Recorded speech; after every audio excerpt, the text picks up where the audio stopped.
our first ever video vlog. For this video, for now and forever, char lang guys!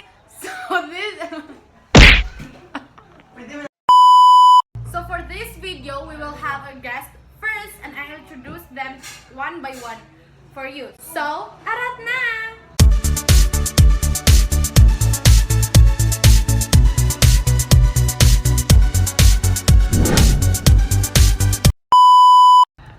So for this video, we will discuss and give examples of terms and expression in different cultures. So I will call someone to our group that will discuss the emblems, which is the eye to eye. He will give the definition of eye to eye and he will give the examples of eye to eye. So let's welcome Mr. Yves Selmo for he will discuss the eye to eye and the facial expression definition and he will give an examples. So good day, Mr. Selmo. First is what is eye to eye contact? Well, that eye-to-eye contact is actually a contact is a dynamic and interactive behavior in which face are uses or are reciprocally exchanged in activity within neutral networks specialized for facial recognition. Dynamic emotions, and socialized are expected to play a fundamental size. One of the examples is parang ganito, nag-iusap tayong dalawa, nag-interview tayong dalawa, nag-eye-to-eye contact tayo. Doon natin makikita kung ano yung meaning ng eye-to-eye contact.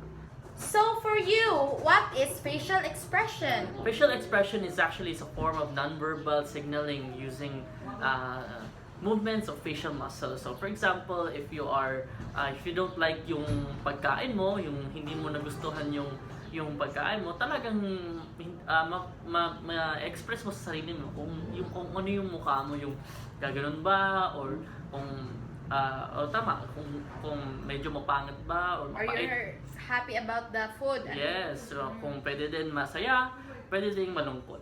Yeah. Oh, thank you, Mr. Salmo, for your cooperation for giving the eye-to-eye contact and facial expression definition and the examples.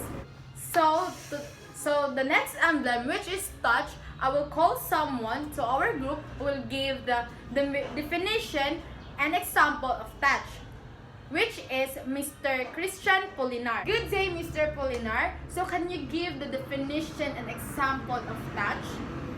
So touch is an emblem communicating through touch is another important non-verbal communication behavior. Touch can be used to communicate affection, familiarity, sympathy, and other emotions.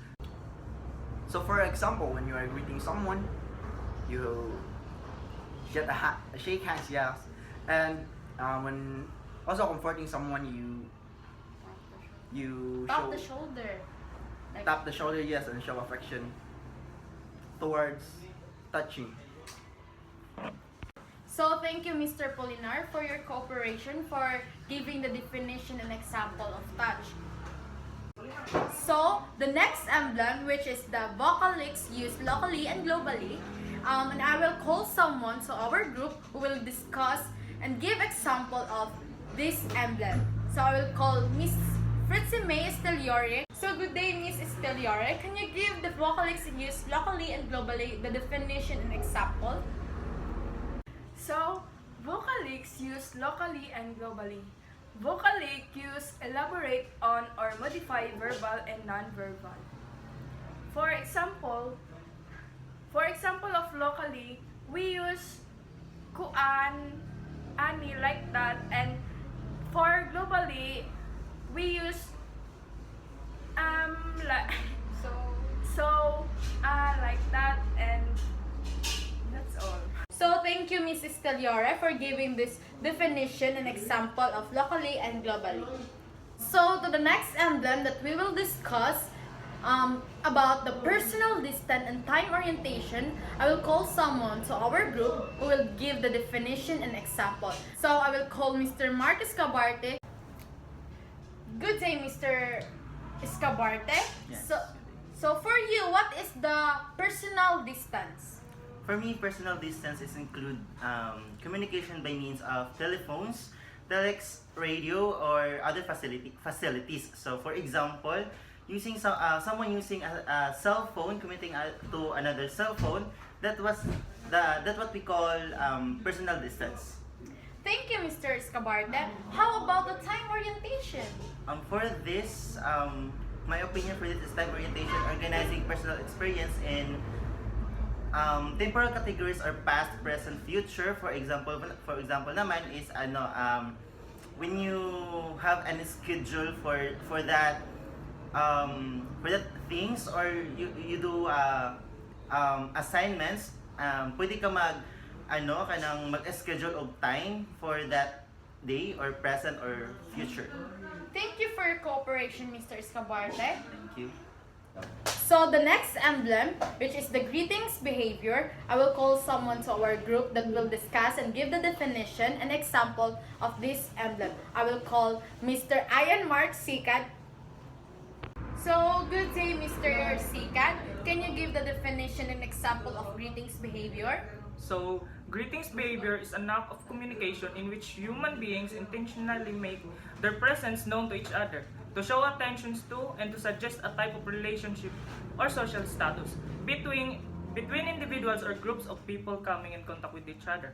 For example, when you attend a birthday party, you greet the celebrant a happy birthday, or when you start a meeting, you wish your coworkers a good morning.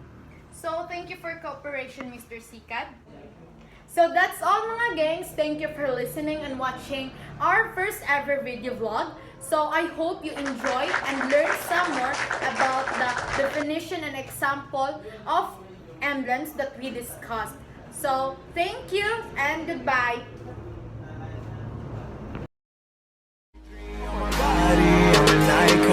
I'm a girl about a 10. I should fuck her in the Benz.